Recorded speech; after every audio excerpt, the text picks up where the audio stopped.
Bismillahirrahmanirrahim. Assalamualaikum warahmatullahi wabarakatuh. Perkenalkan nama saya Ardana Syah Wijaksono dengan NIM 422190105. Di sini saya ingin mempresentasikan buku yang berjudul Rich Dads, Rich Kid, Smart Kid Giving Your Children a Financial Head Start by Robert T. Kiyosaki.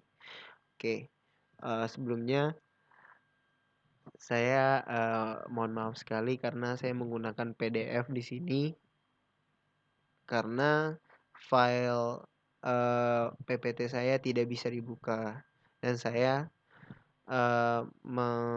mengubahnya dalam bentuk file PDF. Oke, langsung saja chapter 1. Di sini judulnya Semua Anak Dilahirkan Sebagai Anak Kaya dan Anak Cerdas. Nah, di chapter 1 ini sebenarnya buku ini semua menceritakan tentang pengalaman pribadinya. Jadi saya harus mengambil poin-poin pentingnya saja. Nah, di sini yang saya ambil poin pentingnya dari cerita si penulis ini dengan ayahnya itu adalah membawa keadilan, hidup itu adalah pilihan dan jangan membatasi potensi diri yang ada. Nah, lanjut di chapter 2. Apakah anak Anda jenius? Nah, di sini juga saya mengambil poin pentingnya saja. Nah, di sini menurut saya menarik di situ apa IQ finansial Anda. Nah,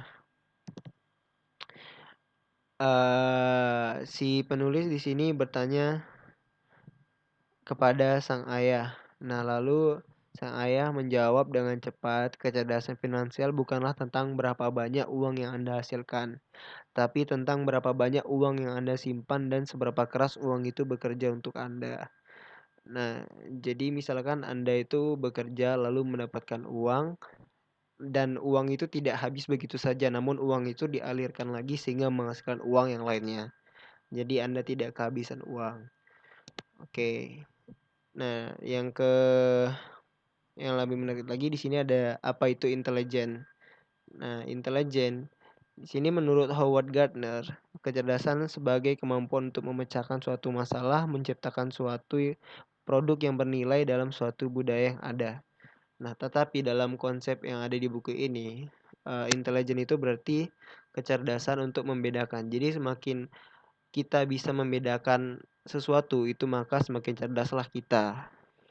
Nah, di sini chapter ketiga.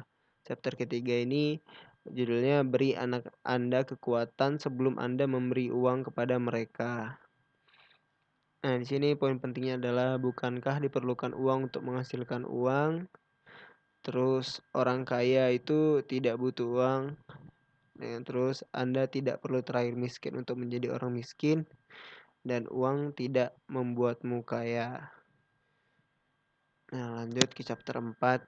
Jika Anda ingin menjadi kaya, Anda harus melakukan pekerjaan rumah Anda. Nah, game membutuhkan lebih dari satu jenius. Yaitu yang kedua, mengajar anak kaya dan cerdas. Nah, lalu ada chapter 5.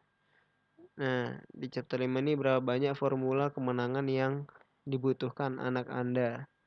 Pertama, perubahan 9 tahun. Kedua, bagaimana menjadi mahasiswa profesional.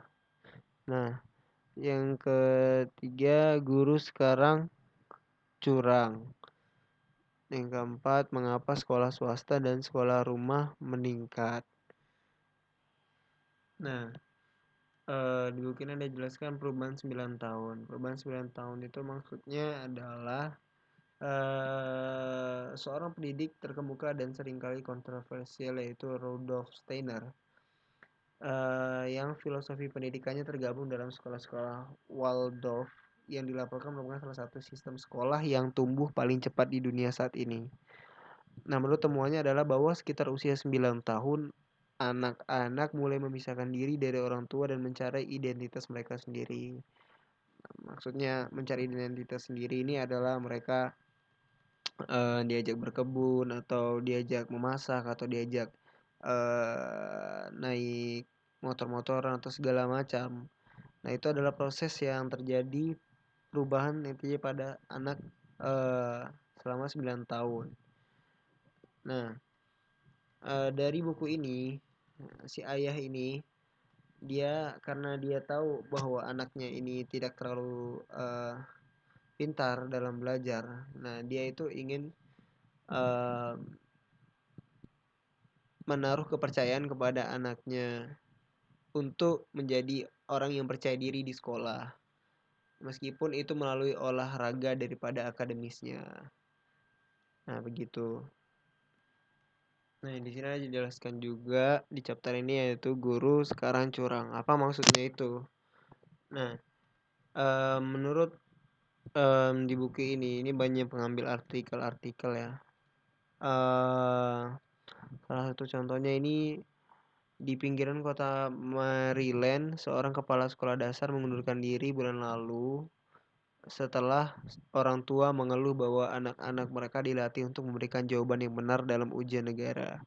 Di Ohio, pejabat negara bagian sedang menyelidiki tuduhan kecurangan di sekolah dasar Columbus yang baru-baru ini dipuji oleh Presiden Clinton karena menaikkan nilai ujian. Nah, di artikel ini melanjutkan juga di beberapa bagian negara, pendidik mendapatkan bonus sebanyak $25.000 jika mereka meningkatkan nilai siswa mereka. Nah, jadi kenapa guru sekarang curang itu karena guru itu tidak mendidik melainkan ingin mendapatkan bonus dari pemerintah. Oke. Oke, chapter 6. Judulnya, akankah anak Anda menjadi usang di usia 30? Nah, di sini poinnya adalah semakin tua Anda menjadi kurang berharga. Yang kedua, nilai terbaik tidak dihitung. Di sini ada jelaskan semakin tua Anda menjadi kurang berharga. Apa maksudnya itu? Nah, jadi di sini ide satu pekerjaan untuk hidup adalah ide era industri. Nah, sejak 1989 ketika tembok Berlin runtuh dan World Wide Web naik, dunia dan aturan ketenaga kerjaan telah berubah. Salah satu aturan yang telah berubah adalah semakin tua usia Anda, semakin berharga Anda untuk bisnis. Itu mungkin benar di era industri, tapi aturannya justru bertolak belakang saat ini.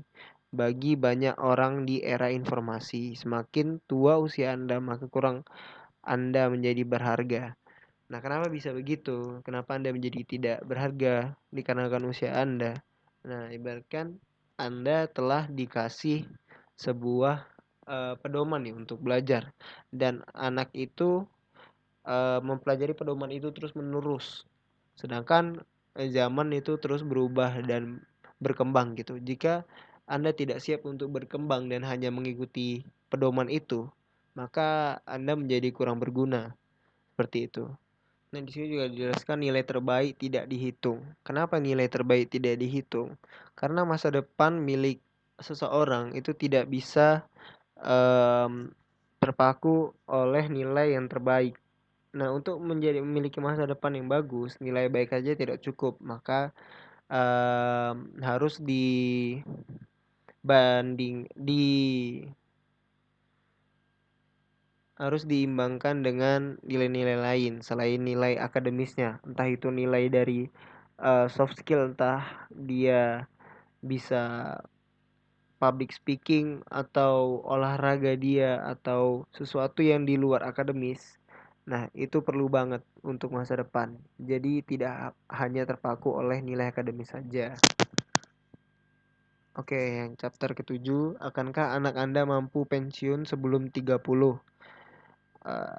Nah, di sini ada 2 poin saja melalui Looking Glass. Yang kedua, sekolah itu penting. Oke, chapter ke-8, bankir saya tidak pernah meminta rapor saya. Nah, itu cerita lagi dan ini adalah poinnya. Ibuku sangat peduli komentar ayah saya. Nah, sekian presentasi dari saya. Kurang dan lebihnya mohon dimaafkan karena saya kurang memahami buku ini akibat buku ini terlalu banyak menceritakan tentang pengalaman pribadinya, jadi banyak yang tidak saya tangkap. Terima kasih. Wabillahi taufiq wal hidayah. Wassalamualaikum warahmatullahi wabarakatuh.